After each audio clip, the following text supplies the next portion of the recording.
This is a sector which Kenya government has completely forgotten. The domestic tourism is completely a forgotten sector.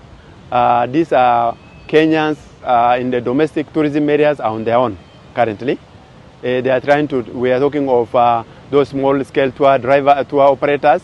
We are talking of those people who are operating public campsites and guest houses. We are talking of those people who are operating now what is called Airbnbs. We are operating. All this is small scale, including guest houses, community conservancies. These are forgotten sector. I think just like in the business industry, where we are talking of small scale micro business enterprises, these are sectors which need to grow in Kenya. And once we start, we only focus on the big tourism operators, the big hoteliers, the big, the operators. We need to support this by giving them favorable incentives. The investors, those who are investing in tourism, will have less money to employ more people.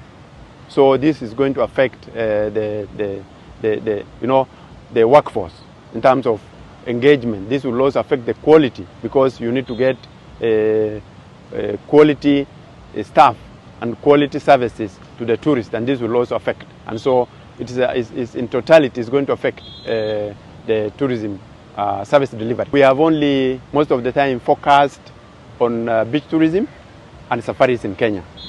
There are so much initiatives. For example, in the domestic tourism sector, we can talk of potentials, unlocking the potentials of 47 counties.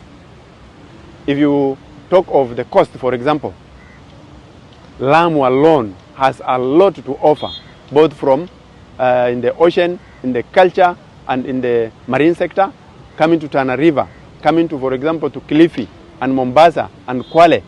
And then if you go within all the 47 counties, currently there is no initiative going on at the county level, although there is a department called tourism, in charge of tourism. But each county is trying to do small things. All these neighboring counties need to have a joint strategy. For example, the northern counties, the coast counties, the Rift Valley, those with the tourism potential, the western, all these areas have a unique tourism products which can be developed. Once this is all developed, we will not look at tourism as only few circuits, like the coast circuits, and then Mara circuits, and then we have the Mount Kenya, climbing Mount Kenya, and then the tourism is done. We need to focus. There's a lot more need to be done at the county level so that we can promote tourism. The tax has also been, measures has been proposed, and we strongly feel that this is going to affect the tourism industry.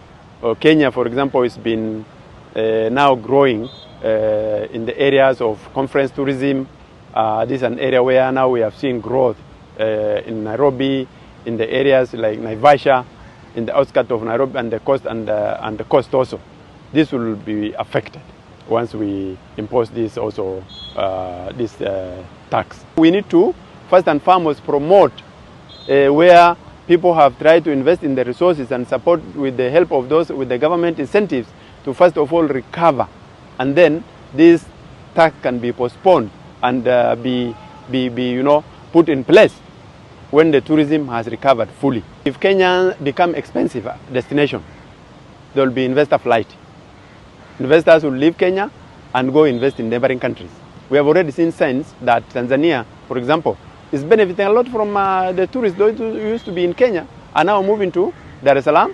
They are moving to Zanzibar. The profitability will reduce if we increase the taxes, because the cost of recovery, construction, employment, renovation of those facilities, the transport, all this will increase, and then that will profitability margin will be low. We either tax what we have and minimize the growth, or we easing the tax bracket, and then the tourism sector grows, we have more products grow, and then we increase the tax bracket, smaller tax, but the tourism will grow.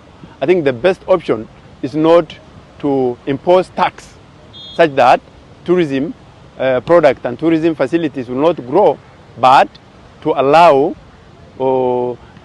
tourism to grow, establish many products, and then establish benefit from it. Once we have so many products and so many facilities and innovations to develop, then we can have smaller taxes but more income, and then we can benefit more, so that